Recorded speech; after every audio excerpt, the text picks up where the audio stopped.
Coding is the new literacy. Let's talk about CSS. Learning to code has fundamentally changed. AI. It's the magic It's a lot of the different web. now than it was. AI. Stop. You want to learn coding. And yeah, there are thousands of guides out there. But you clicked this one, so I'll make you a promise. This won't be another confusing roadmap. No BS, just real advice. I've been exactly where you are right now. So this is just some brother-to-brother advice.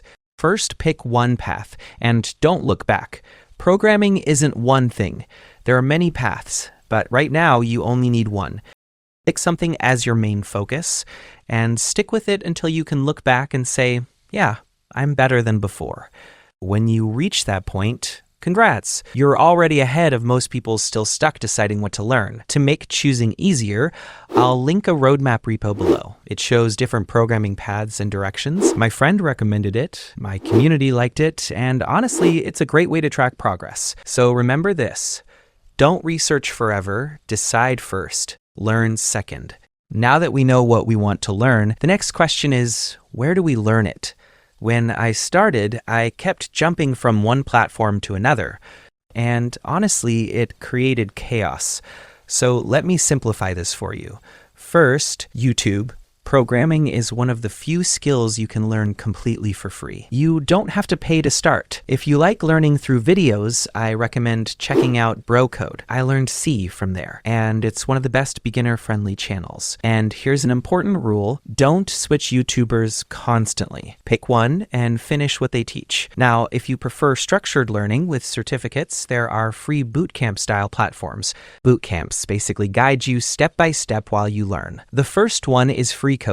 It's free, gives certificates, and has a clear learning path. Next is CS50 by Harvard University. If you want a university-style experience with assignments and problem solving, this is amazing. It's challenging, but the certificate has real value. I'll link everything in the description. But remember, all of these work. The mistake is switching between them too early. Now you know what to learn and where to learn it. Next question: where do you actually write code? If you're a GigaChad, you can use Notepad, but jokes aside, you'll want an IDE. An IDE is simply a place where you write and run your code. As a beginner, follow whatever IDE your course recommends.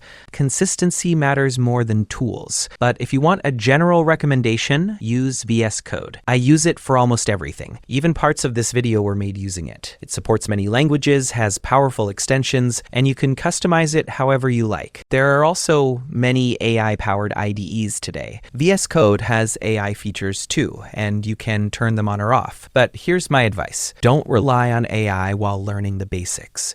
Understand what your code is doing. We'll use AI later on. Once you understand a language and can build small projects, AI becomes powerful. Now you can use it to speed up your workflow. But don't just ask AI to build everything for you. First, decide what you want to build. Maybe let AI help create the structure, but stay in control. Use AI as a companion, not a replacement. There are many AI tools available, but I personally use GitHub Copilot inside VS Code, and it fits naturally into my workflow. But if you actually want to build with AI, this might be the most flexible AI builder I've seen in a while. Most AI app builders today, they only do one thing, either websites or mobile apps, and usually in one fixed stack. The second your project gets even slightly complex, you're stuck. Orchids 1.0 flips that. You can build and deploy basically anything. Web apps, mobile apps, Python scripts, Chrome extensions, Slack bots, AI agents, even projects that control hardware. It's stack agnostic. You're not boxed in, and this part is huge. You can bring your own ChatGPT, Claude, Gemini, GitHub Copilot,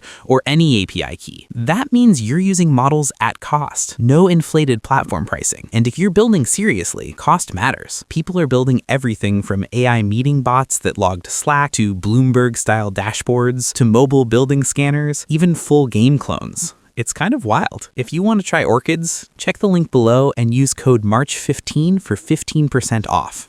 So with that said, good luck on your journey, and most importantly, have fun. If you ever feel stuck, remember every developer goes through that phase. You're not alone, and as always, take care of yourself. Peace.